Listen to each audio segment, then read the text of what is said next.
Dili sayon ang hikalimtan ka, hangtod karon ako napaabot pa, nga mahibalik pa ang kagahapon ta, bisan pa ug ako hikalimtan mo na.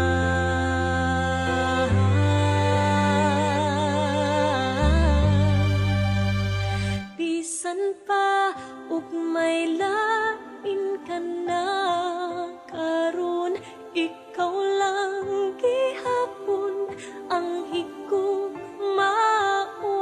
Bisan pa ug kasakit lang ang maangkon, basta malipay ka ang tanan